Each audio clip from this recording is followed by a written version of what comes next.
안녕하세요. 마왕국어의 마왕쌤 배정수입니다.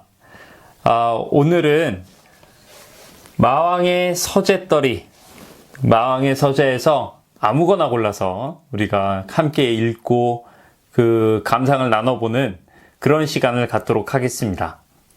오늘 살펴볼 책은요, 아까 짤막한 영상에서 보셨겠지만 김유정의 동백꽃이라고 하는 소설입니다. 이 소설에 대해서 이야기하기 전에 이 동백꽃이라는 것에 대해서 말씀을 먼저 드릴게요. 동백꽃은요, 찾아보시면 아시겠지만, 보통, 지금은 지구온난화로 경기까지 올라왔지만, 전에는 이제 남부 지역에서만 피는 꽃이었어요. 그래서 빨간색 꽃이고요. 그런데 이 소설에서는 제목이 동백꽃이지만, 항상 노란 동백꽃이라고 얘기합니다. 실제로 노란 동백꽃은 베트남 지역 혹은 중국 남부 지역에서 서식하고 있거든요. 그래서 여기 나오는 동백꽃은 우리가 알고 있는 동백꽃이 아니라 생강나무 꽃입니다.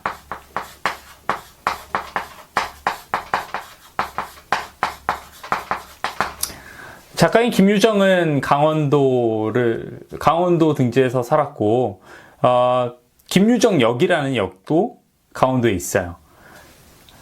그 지역의 방언이 생강나무 꽃이고, 그 동백꽃이 생강나무 꽃을 이르는 말이고요. 그래서 혼동이 없었으면 해요. 원래 우리가 알고 있는 동백꽃은 붉은색이지만 이 소설에 나오는 노란 동백꽃은 무엇이냐? 생강나무 꽃을 얘기한다. 자, 요거 그냥 배경 지식으로 알아두시고요.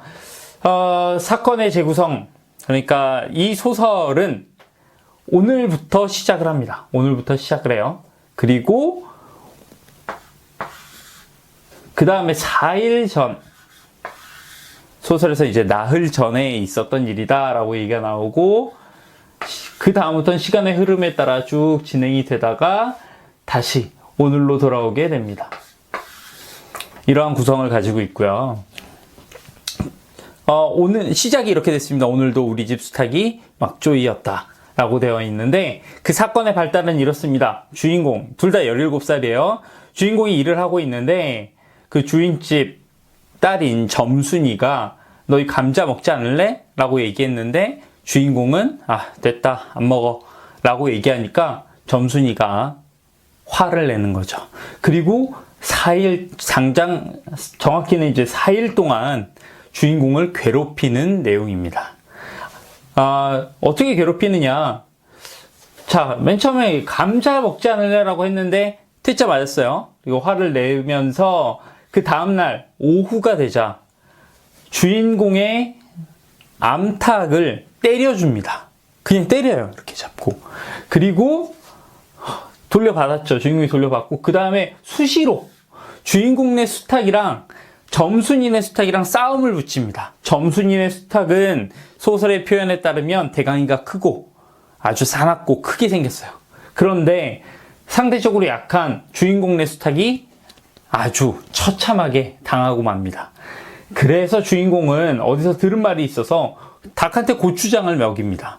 고추장을 먹이면 그 닭이 마치 황소가, 골골대던 황소가 약재를 먹고 힘을 쓰듯이 수탉도 고추장을 먹고 힘을 쓸 수 있다고 해서 그런 얘기를 들었나 봐요. 그래서 자신의 닭에다가 고추장을 먹였는데 조금 이기는 듯 하다가 다시 점순이네 수탉한테 당하고 말아요.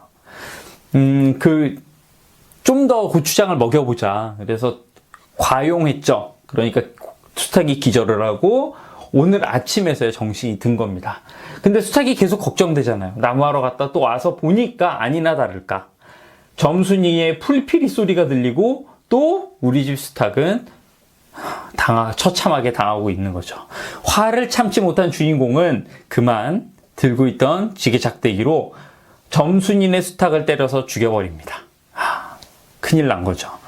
그때 자기가 이제 어떻게 해야 될지 모르니까 막 울고 마는데, 점순이가 너 그럼 안 그럴 거지? 뭔지도 모르고 주인공은 안 그럴게. 그러고 동백꽃, 그 향긋한 동백꽃 사이로 둘이 포개어 넘어집니다.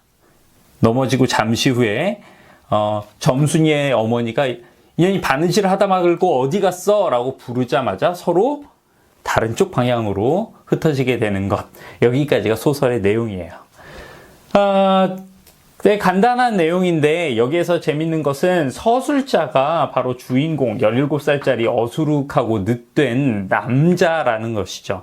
서술자의 시각을 바꿔줘서 소설의 내용이 굉장히 참신해지는 경우가 있는데, 가령 사랑 손님과 어머니 같은 경우 서술자가 5살짜리 오키죠. 그 오키의 시각으로 본 어른들의 문제가 되게 참신하게 와닿듯이, 여기에서도 서술자가 17 소년이라는 거에서 굉장히 귀여운 연애의 내용으로 보이게 됩니다. 하지만 그 내용을 전반적으로 살펴보면 주인공은 어떤 사람이냐 하면 주인공은 병신이에요. 네. 왜냐하면 일단은 여성이, 점순이가 보내는, 이 당시에 17이지만 이들 다 각자 가정에서의 위치와 일을 하고 있는, 말하자면 성인들이라고, 성인 취급을 받아요. 점순이도 같은 17인데 동네 사람들, 어르신들이 아유 너 시집 언제 가니? 시집 언제 가니? 이런 거 자꾸 물어보거든요. 물론 점순이는 때 되면 가겠죠. 이렇게 능글맞게 대처하는 그런 여성입니다. 반면 점순이는 어떤 여성이냐? 점순이는 미친 여자예요. 왜 그러냐? 보세요. 자, 맨 처음에 그냥 계속 추파를 던져요. 야, 뭐 너는 혼자 일하니? 자꾸 일하는데 그런 말을 해. 남자 입장에서는 가뜩이나 더 짜증나는데 왜 이렇게 할까? 그리고 또한 점순이가 어떤 아이냐면 마름집 아이예요. 마름집. 자, 조금 넘어가서 봅시다. 마름이라는 건 무엇이냐? 마름이라고 하는 것은, 자, 땅이 없어서 농사를 짓는, 남의 땅에서 농사를 짓는 사람들을 우리가 소작인이라고 해요. 그런데 그 땅 주인이 있을 것 아닙니까? 지주가 있을 텐데, 그 지주가 직접, 땅이 너무 넓어. 그래서 직접 다 경영 관리를 할 수 없어요. 그러면 그 사이에서 경영 관리를 대신해 주는 게 바로 마름이란 존재였고, 이 마름이란 존재는 이 땅의 실질적인 경영자예요. 따라서 마름의 기분에 맞지 않으면 소작이는 땅을 받지 못할 수도 있는 거죠. 더구나 주인공이 얘기합니다. 점순이네 집에 이쪽 동네로 이사를 왔을 때 점순이네 집이 일단 마름이고, 그래서 여기에서 땅을 받아서 붙여서 농사를 지어야 하는 것이고, 또한 여기에서 집 터도 내어줬고, 가끔 곡식이 없으면 곡식도 구워주면서 이런 마름 세상에 없다. 이렇게 좋은 마름은 없다. 라고 얘기하고, 또한 점순이의 어머니가 아니라 주인공의 어머니는, 그러니까 괜히 여기에서 눈밖에 나면 안 되니까 점순이한테 너 죽은 데다가 나쁜 소문이라도 나면 우리는 집도 떼이고 땅도 떼이고 곡식은 당연히 없는 거고, 그러니까 각별히 조심해라, 이런 얘기를 하거든요. 그러니까 주인공은 원래 좀 연애를 모르는 데다가 또 무서운 거예요. 그런데 점순이는 어떤 애냐 하면, 아까 말씀드렸지만 너 시집 안 가니? 때 되면 갈 테니까 냅둬요, 이런 애예요. 아주 능글맞고 또 인물도 괜찮은가 봐. 주인공이 그렇게 얘기하거든요. 일도 잘하고 인물도 예쁜 애인 줄 알았는데 자꾸 자기 닭을 괴롭히니까 저거 여우 눈깔 같고 목쟁이를 돌려놓고 싶고, 이런 얘기를 하거든요. 그런데 결국은 뭐 아무것도 못하죠.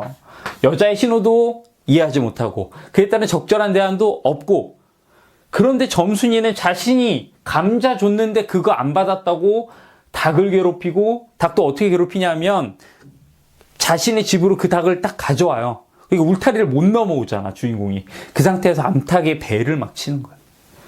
수탉도 계속 괴롭히죠. 피가 나고 이러는데 아랑곳 않고 계속 괴롭힙니다. 자신이 한번 갖기로 마음먹은, 내가 이 주인공을 가져야겠다. 갖기로 마음먹었는데 튕겼다? 이런 보복이 시작된 거예요.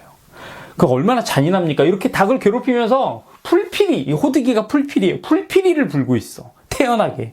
그러니까 주인공 막 성질 나고 막 눈물도 흘리고 그래요. 그리고 암탉을 줄 때도 그냥 주느냐? 안 그렇습니다. 이때 뭐예요? 패드립 쳐요. 맨 처음에는 주인공한테 너 베넷 병신이라지, 날 때부터 너 병신이지, 이 얘기하다가 좀 지나면은 얘가 그 정도로 화 안 낼 것 같으니까 너 아버지가 고자라지? 이런 얘기를 한다니까. 너무 무서운 말 아닙니까? 이거는 한 번에 가족을 몰살시키는 패드립이야. 아빠가 고자인데 내가 나왔어? 그럼 엄마가 어떻게 된 거지? 뭐 이렇게 꼬이는 거예요. 이런 말을 태어나게 하는 사람이 바로 점순이라는 캐릭터죠. 자, 점순이가 이렇게 약간 정신병적인 태도를 보여주고 있는 것은 아무래도 자신의 위치를 잘 알고 있기 때문이고, 또한 주인공이 이렇게 병신짓을 하는 것도 자신의 위치를 어느 정도 알고 있기 때문이 아닌가, 이렇게 사회적인 측면에서 볼 수도 있겠습니다. 그리고 우리에겐 상상의 여지가 있는데요. 근대 최초의 라이트 노벨이라고 일컬어지는 이 동백꽃이란 소설, 특히 후반부가 많은 사람들의 상상력을 자극합니다. 살짝 읽어드릴게요. 거의 마지막 부분이에요. 둘이 이제 여기에서 주인공이 울고 점순이가 너 안 그럴 거지? 막 이런 얘기를 해요. 그래서 얘는 무슨 말인지도 모르고 안 그럴게 이렇게 하고 말아요. 그러다가 그리고 무엇에 떠다 밀렸는지, 자, 지금부터 소설입니다. 나의 어깨를 짚은 채 그대로 퍽 쓰러진다. 그 바람에 나의 몸뚱이도 겹쳐서 쓰러지며 한창 피어 퍼들어진 노란 동백꽃 속으로 푹 파묻혀 버렸다. 알싸한 그리고 향긋한 그 냄새에 나는 땅이 꺼지는 듯이 온 정신이 고만 아찔하였다. 너 말 마라. 그래. 뭔지 모르겠지만 말하지 말래요. 조금 있더니 그러고 시간이 조금 지났어. 시간이 얼마나 경과되어 있는지 정확하게 얘기하지 않습니다. 하지만 이렇게 얘기하고 요 아래서 점순아 2년이 바느질하다 말고 어딜 갔어? 하고 어딜 갔다 온 듯 싶은 그의 어머니가 역정이 대단히 났다. 이 다음은 서로 갈라져서 도망치는 이야기. 자, 바로 이 부분에서 우리는 다양한 상상의 나래를 펼칠 수 있는 거죠. 조금이란 시간 동안 과연 어떤 일이 있었는지. 이 작품은 이런 부분에서 독자의 상상력을 자극하고 또 우리가 충분히 상상할 수 있다는 데서 참으로 아름다운 수작이 아닌가 싶습니다. 오늘 마왕의 서재를 털어보는 이 서재떨이 첫 번째 시간이었고요. 작품은 김유정의 동백꽃이었습니다. 다음 시간에는 또 다른 서재에 있는 많은 책들로 우리가 꾸며볼까 합니다. 그러면 다음 시간에 뵙겠습니다. 감사합니다.